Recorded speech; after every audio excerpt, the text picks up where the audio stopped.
Hi, it's Heike, and welcome back to the Pursue Your Spark podcast. Today's guest, Shari Berkowitz, is talking all about Pilates, how she got started, how she created her own business, her own studio, the vertical workshop Pilates teacher training, and many more stories related to Pilates and why it's important to think about the modern biomechanics of Pilates and how pizza contributed to her success. So let's dive into today's interview with Shari Berkowitz. I'm Heike Yates, a fitness and nutrition coach with 30 years of experience. I empower empty nester moms over 50 to take back their health and strength to feel vibrant in their second half of life. Right now, you're joined by thousands of empty nester moms around the world who stop dimming their light and instead ignite their spark. On this podcast, I do what I do best, taking complicated information about fitness, nutrition, and mindset strategies and breaking it down into baby steps that are simple, actionable, and reliable so you can implement them into your life. I regularly interview some of the most inspiring guests who share their honest stories on how they went from their worst to their best in life so that you know you're not alone in your struggles. Join me as we redefine what aging looks and feels like by taking action and saying, yes, I can. This is the Pursue Your Spark podcast. I am delighted to welcome Shari Berkowitz to our podcast today. She is a Pilates teacher of teachers and a scientist, holding a Master's of Science in Ergonomics and Biomechanics from NYU, New York University. She is the CEO of the Vertical Workshop Pilates Teacher Training Program, where Shari creates Pilates, continuing education products, and tools. And she writes the Pilates Teacher Blog. Shari's way of teaching Pilates crosses all boundaries by combining science and movement, creating a rich base from where she shares from. Welcome to the show. Thank you. I'm so glad to be here. Thank you so much. This is awesome to have you here, and we'll dive in a little bit more. But first question, you just became an empty nester, as you shared with me recently. How is that going? Wow. It's so unusual. Those of us with children go through this, and so it's not that unusual. But for me, it is.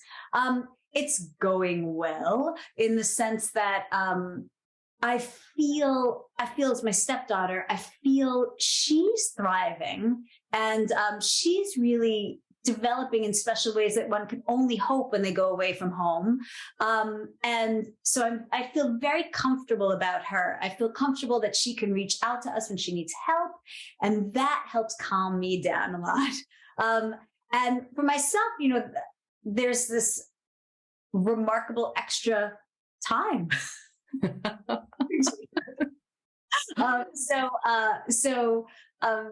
of course is nice, but strange.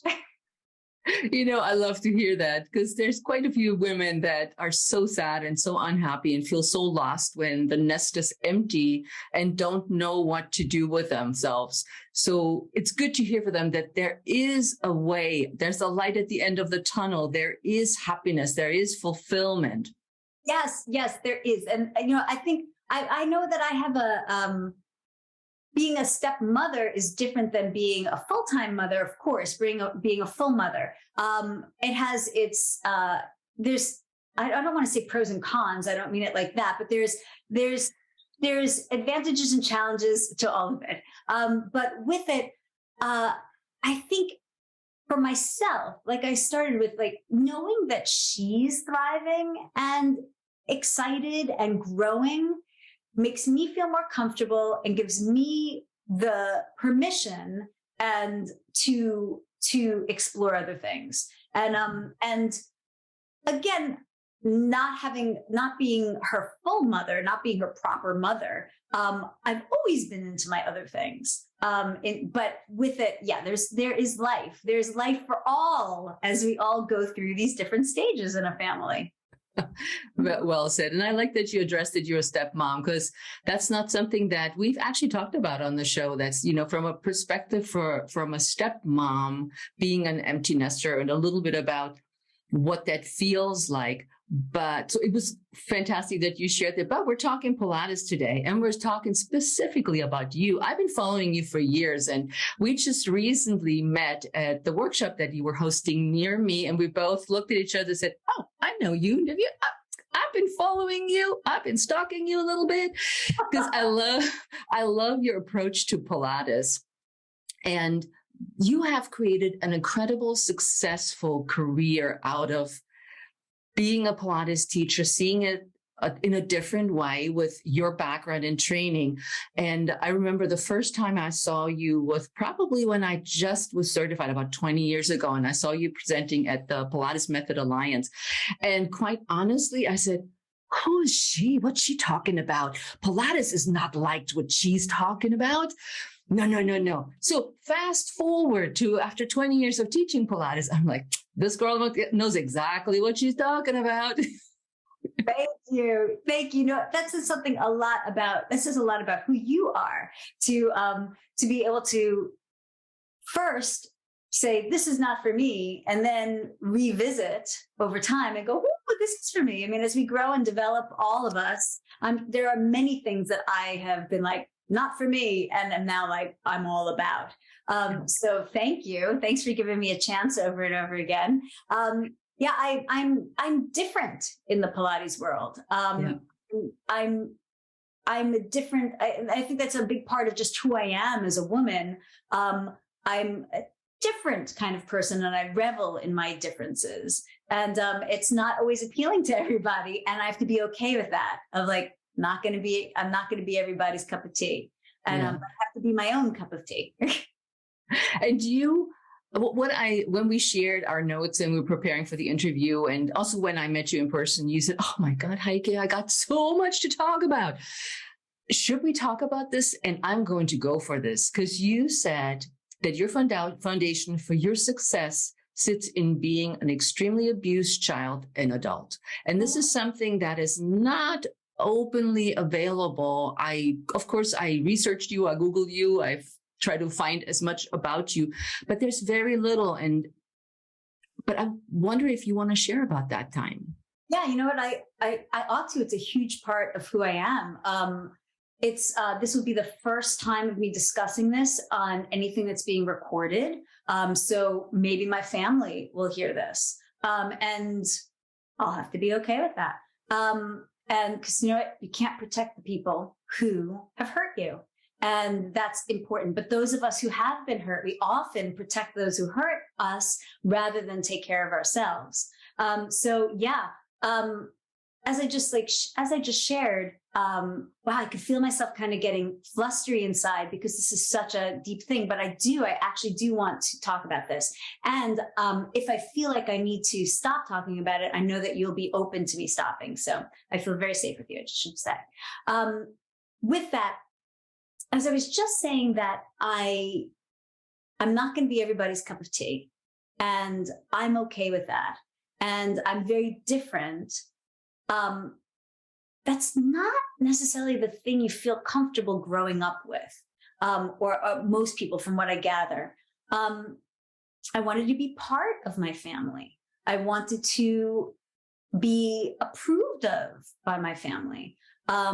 Yet I was emotionally tremendously abused by my family. And so it's a hard thing for a child to come to terms with. And though I've experienced this, I'm not a psychologist to be able to explain it very well. But I could say that when your nervous system is developing, I mean, literally developing, and if you get repeated emotional or physical abuse, mine was emotional, your nervous system doesn't develop in a very healthy way. And you develop patterns that are not really about taking care of, are about survival in a very challenging, abusive scenario. And so it really wasn't until recent times that I could appreciate myself as me and my individualism as a good thing, instead of I'm such a bad person who deserves punishment because I'm different. I'm troubling to some people, was troubling to my mother, to my father, to my sister. And so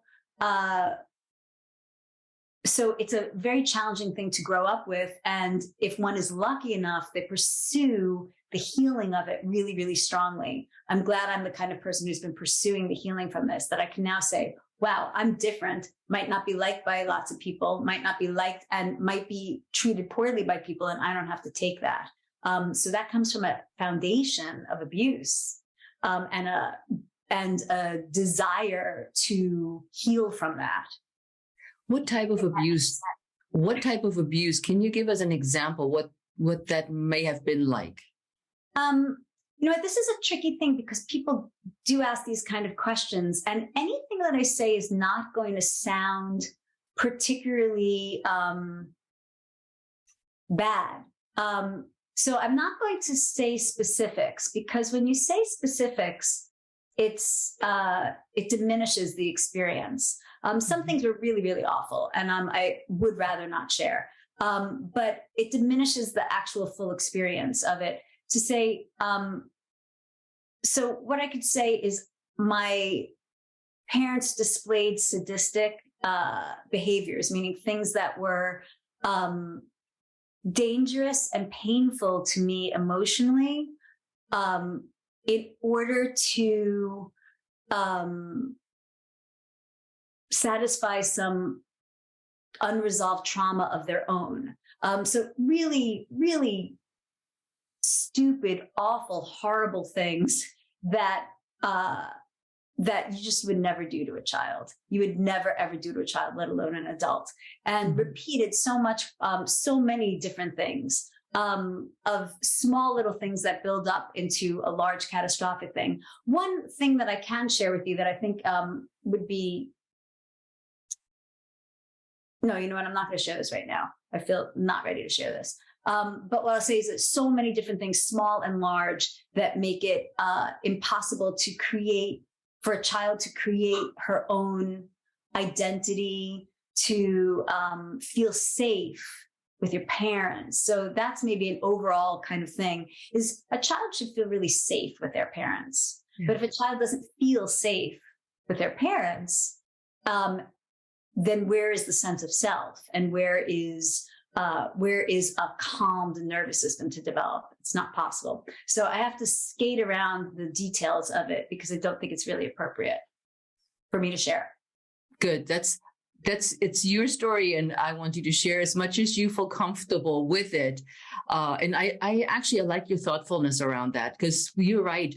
Different experiences mean different things to different people. And whatever that has happened to you may blow somebody's mind, or somebody would say, oh yeah, that's not so bad, or whatever it is. But in your life, it was that traumatic that it actually, from what you said, it translated into adulthood. What happened there? Was that a reflection of your parents' behavior, family's behavior, or was it a different person? With that, I'm sorry, I don't know that I understand your question. Is like, as you were abused as a child and into adulthood, yeah, does it mean that as you grew older that continued, or was there another person there? So many of us who were abused as children, the behaviors that you develop to protect yourself from your abusers, especially when they're parents who are supposed to be saving you and helping you and teaching you, you, not just the behaviors, but the ways of thinking and the whole sense of self again continues on into adulthood, because it's literally the way that your nervous system develops. And so those behaviors continued on. So you make some poor choices, but you can't make any other choices. You make poor choices. So people like myself, we make poor choices in terms of who our friends are, things that we might do, who we might date, who we might marry, because it's all based on a foundation of what your parents were like, either connecting with other people and doing things that were like your abusive childhood because that's what's comfortable, that's what you're used to, or revolting completely against it. And I certainly made choices that were more like my abusive parents. And so then it continues a cycle. And it's not something that one can consciously get themselves out of. You definitely need help to get oneself out of it. And so until I found the right kind of therapist, the appropriate diagnosis, which is complex PTSD, and then the right psychologist for it, even though I was going to a lot of therapy, I couldn't really heal in the way that I needed to until my actual current psychologist. Yeah. Oh my God, I'm glad you found somebody that you can relate to and that can actually help you. Me too. I really have been pursuing it hard. And so like for anyone who's listening, watching this, I want to say, if you feel, man, you're pursuing so hard your own internal healing and you're not getting what you need, or you're not feeling better over time and putting in the hard work for it, find yourself a new therapist or a new psychologist to go to. Find the next one. Even if yours is good, it might not be the right one. Find somebody else. And I'm glad I kept pursuing. Yeah. So let's pivot into dance, music, classical. When did Shari become that new glamorous dancer and singer and performer? Tell me. You're so sweet. I started dancing when I was a little girl. I was 2.5, and my cousin Gail, who now is my cousin Tara, as she chose her name, she was dancing, and I guess our families, were together, and my sister is 2 years older than me, and she was, I think, doing gymnastics, and my cousin was like, "What do you do, little Shari?" I'm like, "Oh, no, nothing." I mean, my gosh, I was 2.5. So she gave me her dance shoes. And so then I think it was at 3 or so, I started taking dance lessons, and the ballet class, I wanted to do ballet as many little girls do. The ballet class was full already, and the only thing available was tap. So I took tap, and tap was my first entry into dance, and boy, did I love it. And so at 3, I was introduced to dance and started performing. My first performance was probably 4. And boy, I was really into tap.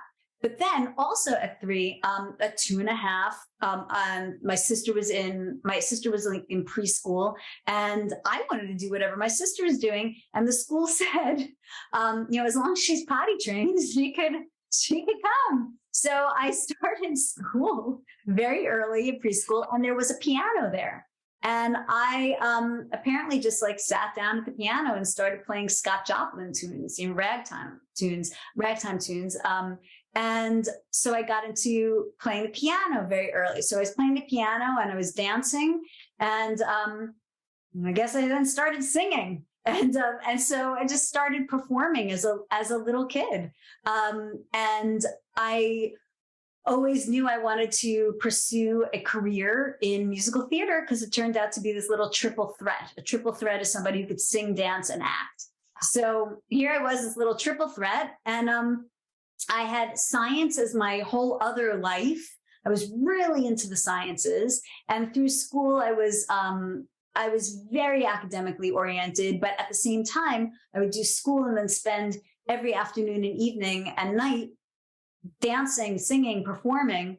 And so ultimately made the choice to first pursue a full career in musical theater. And I had a phenomenal musical theater career. And then when I phased out of that, which I'm happy to share about in a moment, I went into Pilates, biomechanics, and ergonomics. So I got back into my scientific world as well. So there's that overview to answer your first question, but I'll let you ask other questions before I go. We're getting exactly where I think we're going. I was like, I'm prepared for you, girl. So that brings us to, how old were you when you had your injury and you were paralyzed or partially paralyzed? So let's segment into that.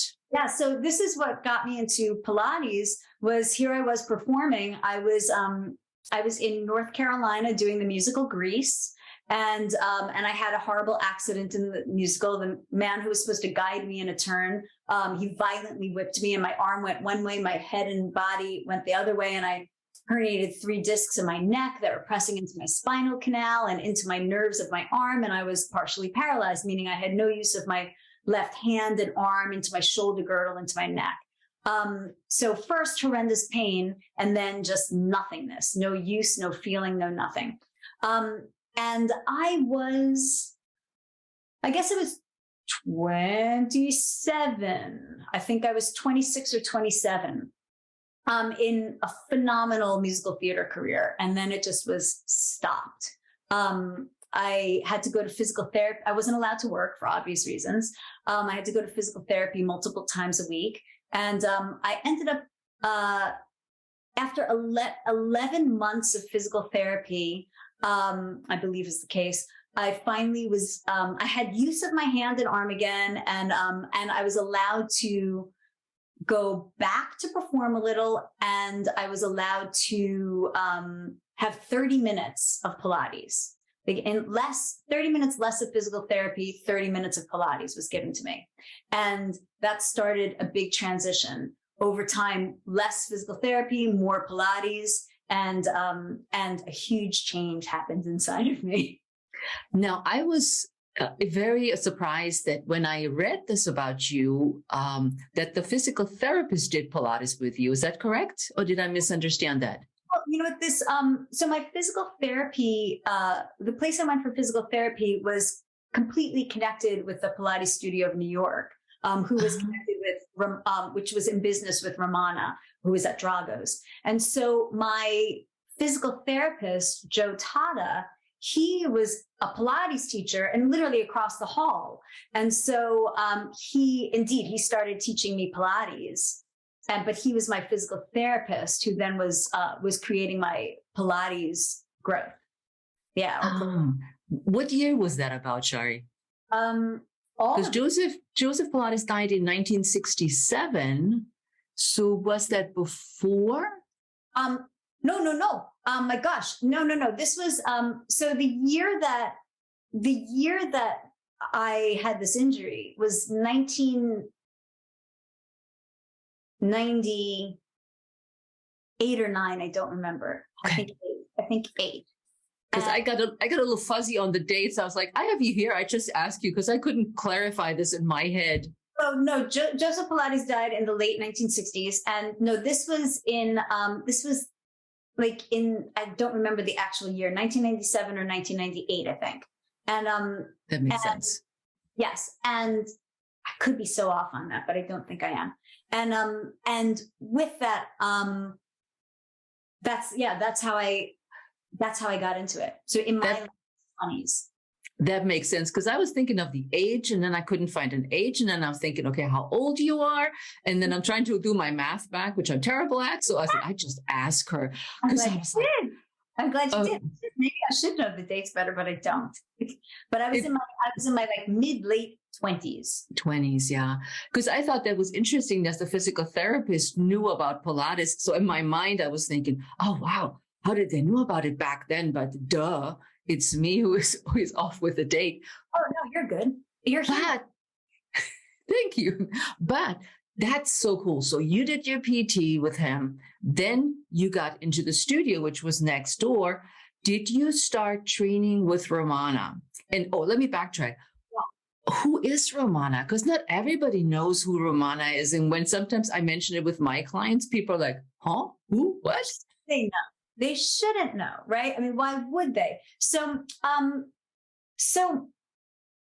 Joseph Pilates died, you said 1967, but I always thought it was 1968. But I'm going to go with you, 1967. And sure, and then there was a search for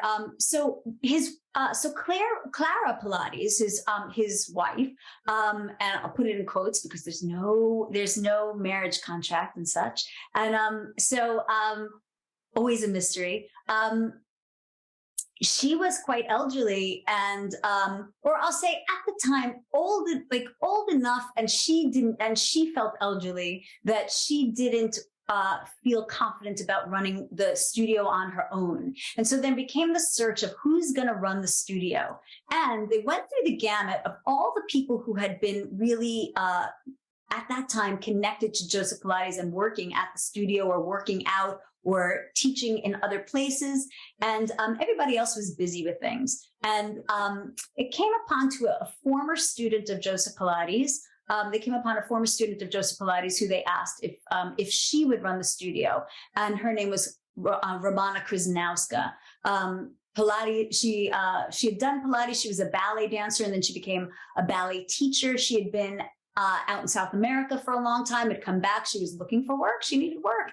And through this and that and a whole series of interesting, convoluted things, she ended up running the studio and with Clara and overseeing all of it and continuing on Joseph Pilates' work in New York. Now, there were other people all over the place and who had worked with Joseph Pilates and had gone off to create their own practices as well, or their own studios in different cities and different countries. And but Romana Krasnowska was the one who ended up running Joseph Pilates' studio for those reasons. And so over time, then she created a teacher training program eventually, and that is the one that I studied at, and I studied with Romana in New York. And there's so much infighting, and we don't know how much is real and how much is people's anger and jealousy and to each other. That in one faction of the Pilates world, Romana was considered like the one you had to study with. And so I'm actually glad that I studied with her, because it was her style of Pilates, or Joseph Pilates, the style that I believed was Joseph Pilates' style of Pilates, which it may or may not be completely, that I really wanted to study and to learn to be a teacher of. Yet there's many different styles of Pilates. And so with that, there's a lot of infighting about that. And I just, in this forum right now, I just want to say, study whatever style you feel comfortable with. Work with people you like and are nice to you. And that's the right style for you. But this was the right style for me at the time. Yeah, because I sometimes get clients and they ask me who am I certified with? And I said, well, I'm not. Are you certified with Joseph Pilates? I'm like, I'm not that old yet, but it can't be. And then they're like, well, but there's this New York Pilates, and then there's other Pilates. And I'm like, well, does it make a difference to you who I certified with? I know the exercises, I know my biomechanics, I know kinesiology, I know the exercises, and I learn about your body. And it usually goes, oh, I just wondered because there is this other Pilates. And you put it perfectly. There is Pilates, but everybody evolves a little bit differently and has different takes and different backgrounds on their Pilates. Oh. But it should still, in my opinion, it should still resemble Pilates. In my opinion too, and I think it's important that we say in our opinion, it should still, I think like if Joseph Pilates walked into my studio and watched me teaching, I'd love for him to recognize what it is that I'm doing. Right. And Yes. You know what?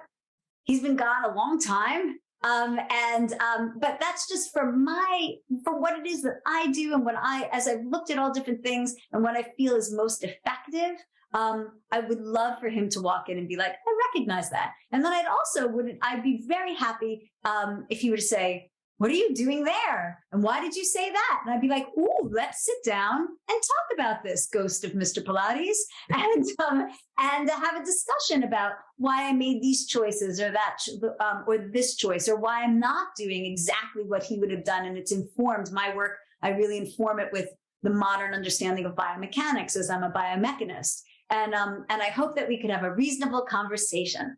But I personally am interested in it really reflecting Joseph Pilates' actual work from what we could see in films and videos and things like that.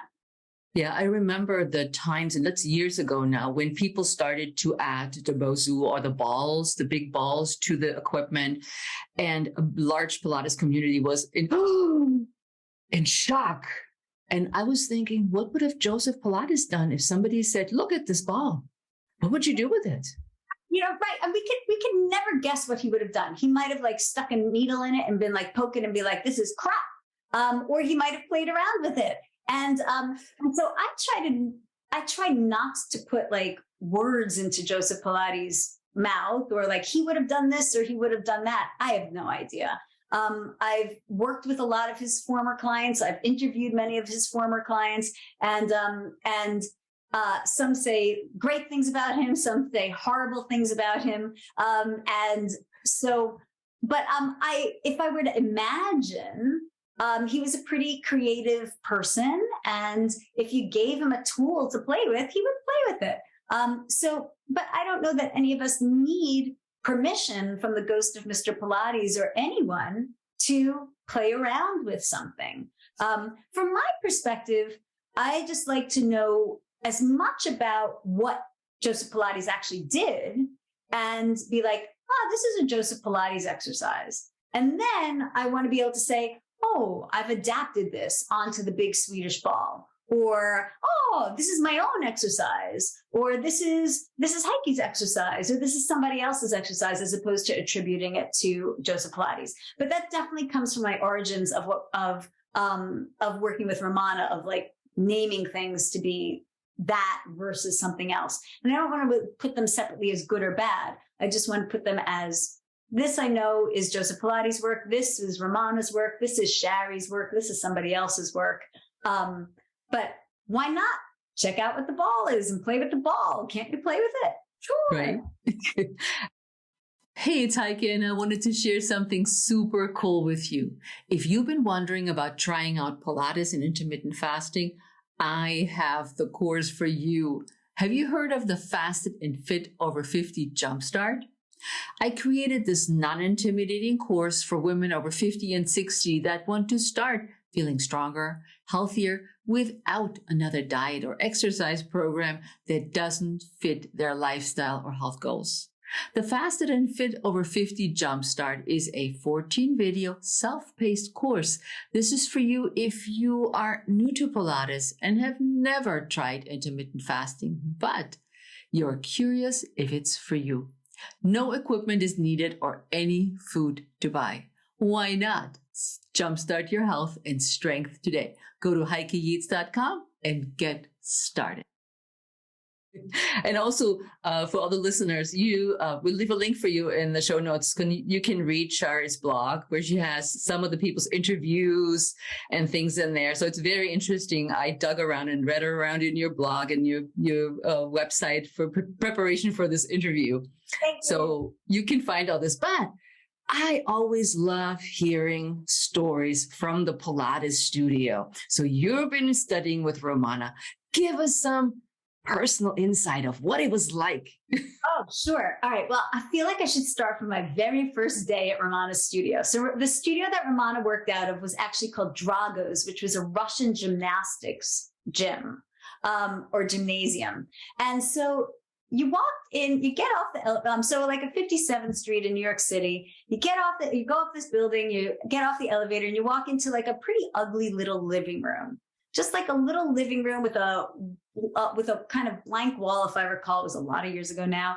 And to the right, there's a desk, and an older Russian man is sitting there eating yogurt, and that was Drago. At first, I was petrified of him, and then I realized, he's a puppy dog, and we became very friendly, as many of us did. And then you go around that blank wall behind the little living room entry area, and it was a circus. I mean, it was craziness. People would be swinging on trapezes, and all of these gymnastic mats were laid out all over the place outside of the reformers and other Pilates equipment. And so there were like gymnastic, kind of old style Russian gymnastics going on and Pilates. And I thought it was amazing. I thought it was just incredible. I had no idea what to expect because the studio that I had been going to across the hallway from the physical therapy they were just Pilates. It was a very quiet and extremely quiet. There was absolutely not even any laughing, but only the teacher speaking. Yes, in my world, we laugh a lot.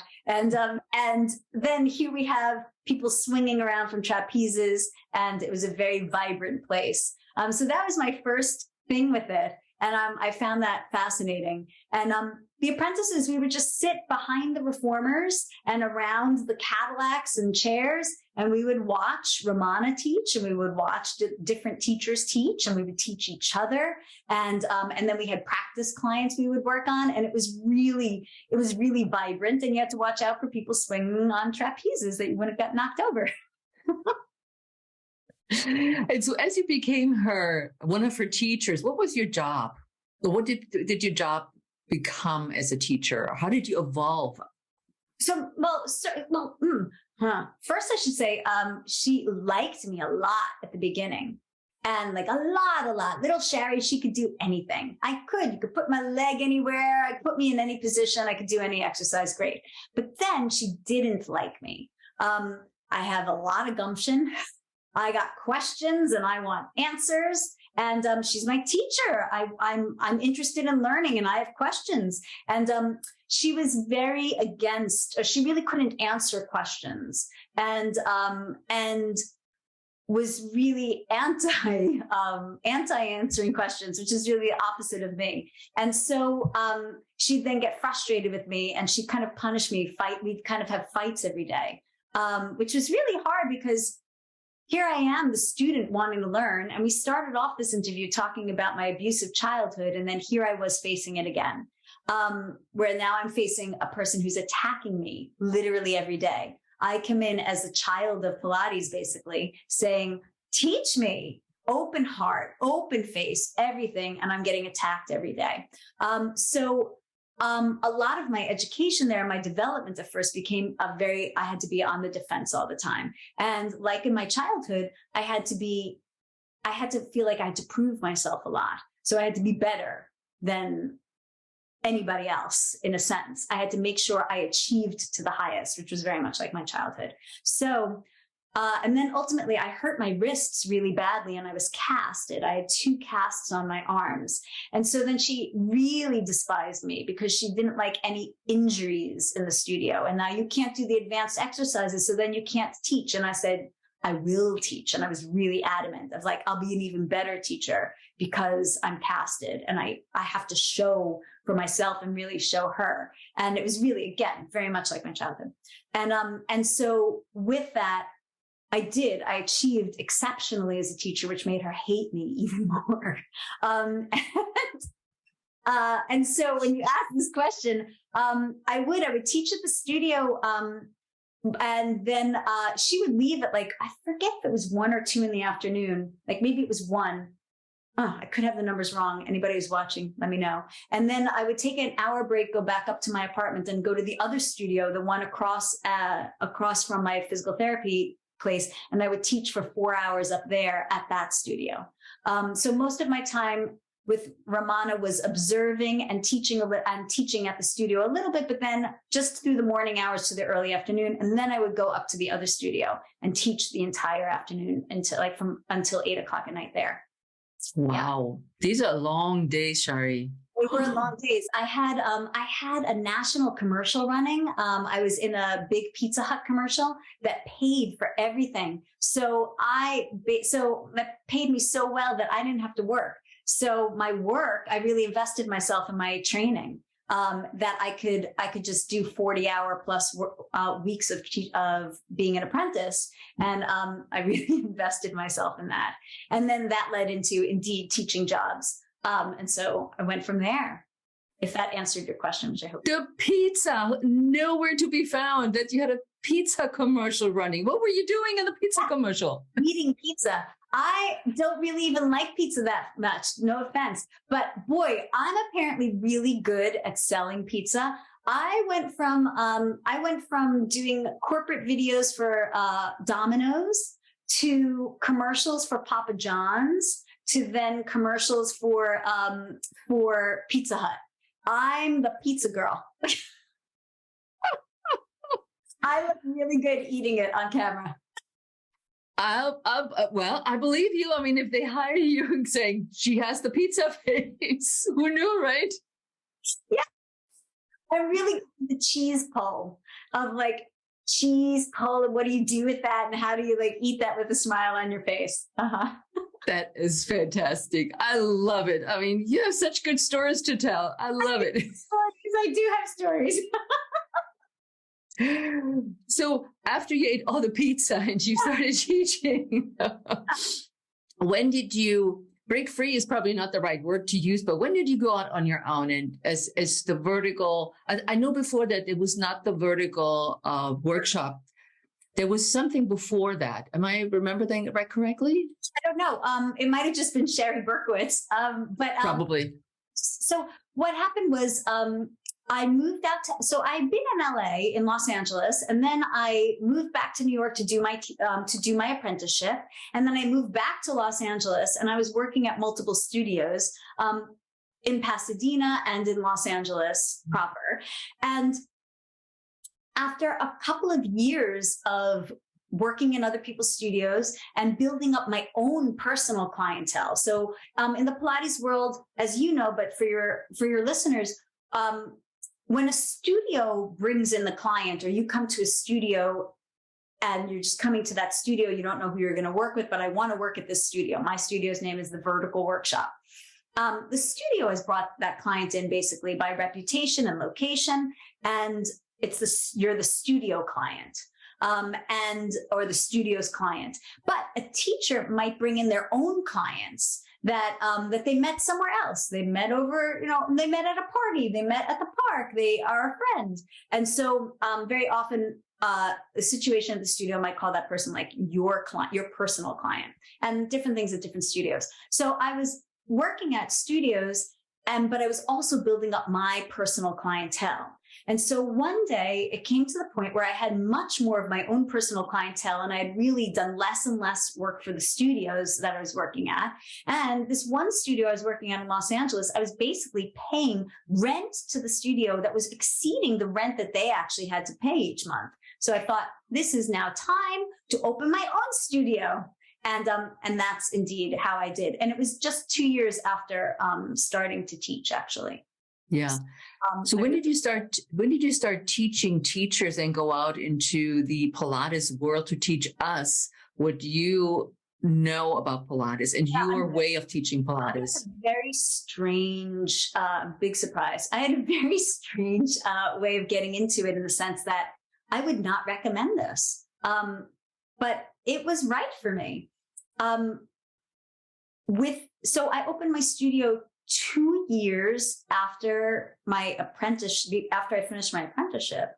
And with that, though, I had already just started teaching teachers. And so I'd only been teaching for 2 years. That's not a lot of time. It's not something I would really recommend. But I had an unusual understanding of the material and an unusual understanding of how it all worked.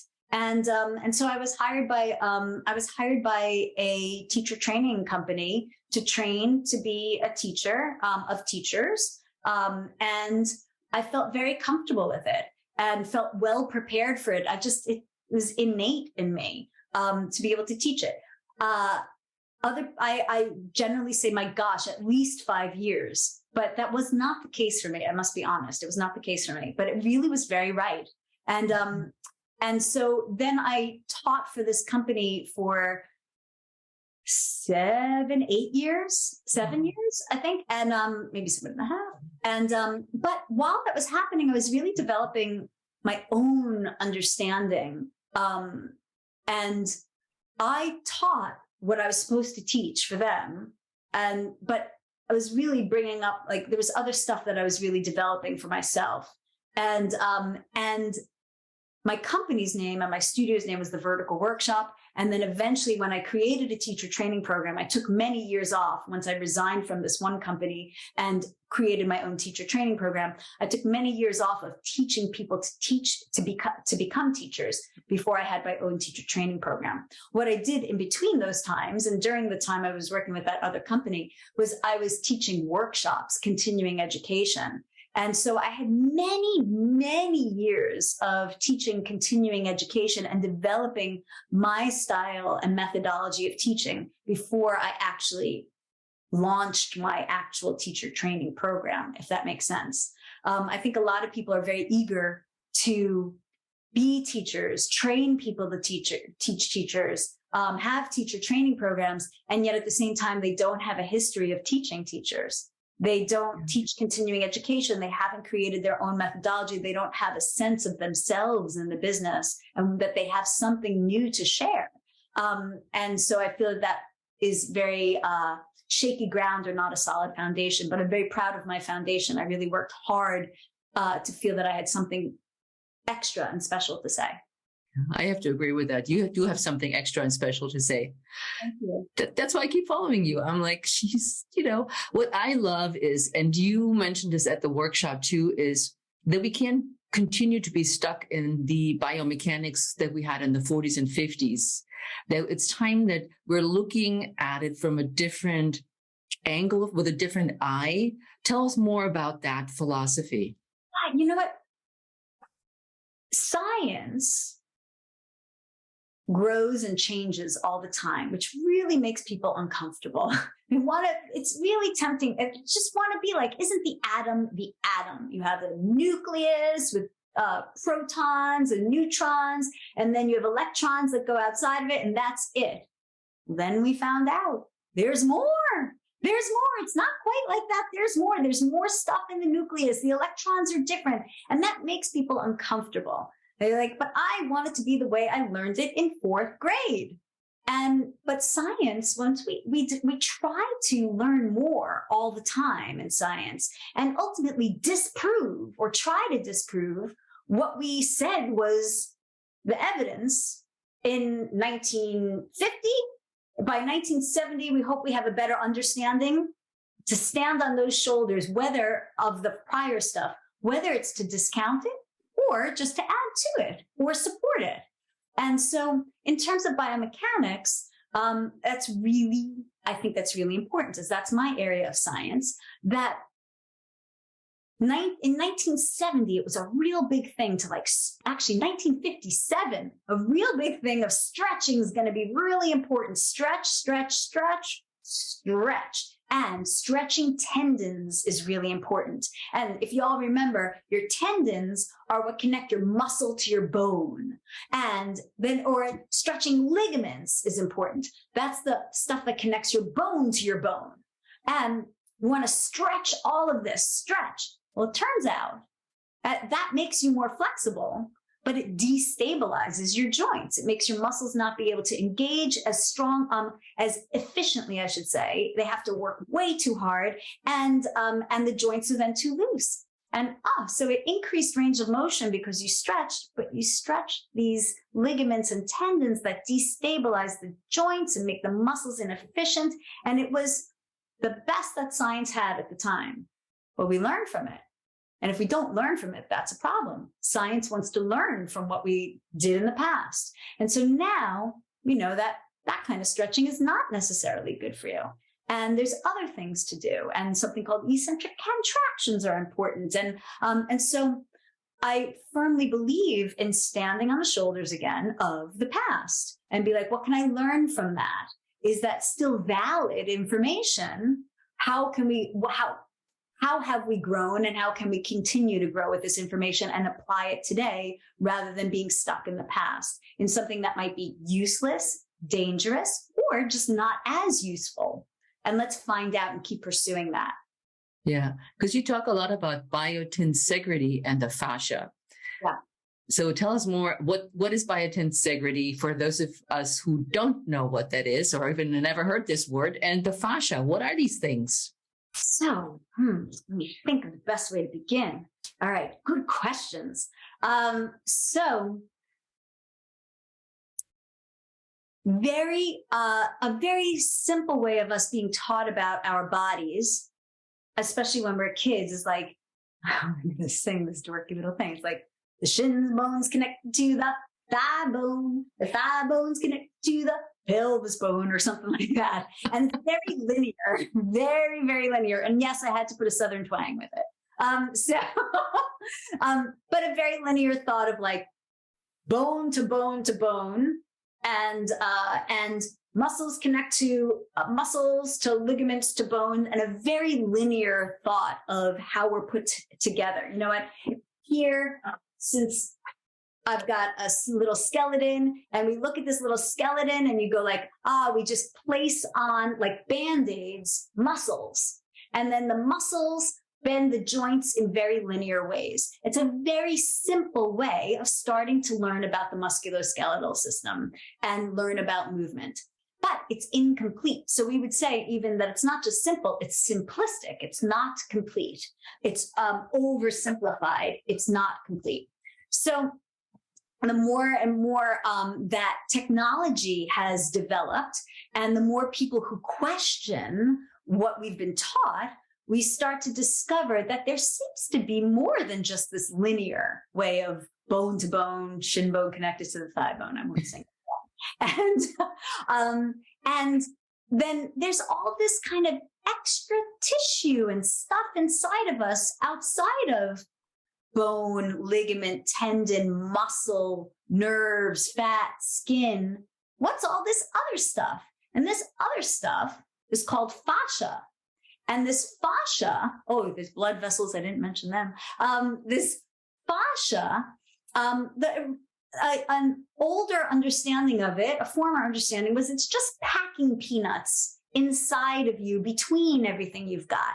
And some of it is like a wrapping, like a plastic wrap, saran wrap around your muscles and your organs. And that was the understanding at one particular time. And then technology advanced to be able to look into this fascia, this soft tissue packing peanuts and plastic wrap like stuff, and start to discover this stuff is actually more intricate. There's things going on in this. This stuff does something. There's tubules of fluid. There's transference of force. And instead of it just being linear, bone to bone, muscle to bone, it seems that it's more three-dimensional inside of our body in terms of our structure and our movement. So you've kind of got these like three-dimensional starbursts of support inside of you rather than straight lines of linear movement. And that's basically where the concept of biotensegrity comes in. So in about 1970 to 73, something like that, a man named Stephen Levin, an orthopedic surgeon, was curious about when he's doing surgery, things are different than what he had learned. And you know, I shouldn't say he was a surgeon. I believe he was a surgeon. But when he was working with people, things were different than what he had learned and what he was expecting. And he started to develop the concept of biotensegrity, which is based on a concept by a man named Buckminster Fuller called tensegrity and tensional integrity inside of yourself. Tensional integrity that was sculptural. And then this man, Dr. Levin, Stephen Levin, he started wondering, could it be inside of us? And it's really about this three-dimensional system of soft tissue supporting us, and moving us, not just in a linear way, but in a much more expansive, suspenseful way. I hope that was relatively clear and maybe exciting. At least to me, it was. And I'm sure my listeners appreciate that, because when you think about Pilates, you don't think about that. You think about the 100, you think about the Pilates body or whatever else, but what other ideas can be there around Pilates? Because as we're getting older, our bodies also age, and we need to appreciate the aging process that comes with it. Yes. And the bodies we've become from our 30s now to our 50s, 60s, and beyond. Yes. And so if I might, as I put my teacup down on the ground, if I might, why this concept of biotensegrity would be really useful for your listeners, and not just for us who love the theory of it all, is that if you only think that you are linear in terms of shin bone connected to the thigh bone and things move in only this linear way, then you will move in a very stiff linear fashion. You'll think of yourself in a very mechanical way as opposed to a very organic way. So if we recognize that we're three-dimensional, tissue-filled, fluid-filled, and I don't mean just like you're full of like swelling. I mean that like every cell of you, some of us might have some swelling, every cell of us are fluid-filled cells. And if they all work together in a three-dimensional manner, and that you're an organism, not a mechanism, then your movement is different. And that's going to help us in all the years of our lives. The older we get and the more the images that get brought to us of being brittle, of being stiff, of losing our flexibility. And if we buy into those images, then we forget about the reality of it, which is you're still trillions of fluid-filled cells that work actually in more of a three-dimensional manner and not a stiff, linear manner.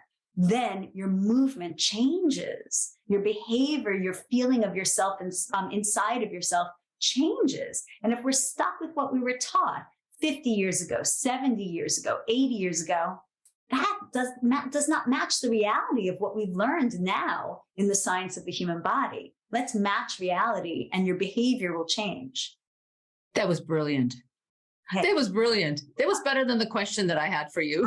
Well, I'm glad for your question, because that my interpretation of it is that. Yeah. Yeah, because we are also made to believe that we are brittle, that we, if we have osteoporosis, we shouldn't do a bazillion things. And what ends up happening is people become stiffer and more linear and afraid of movement rather than embracing movement that can be pain-free.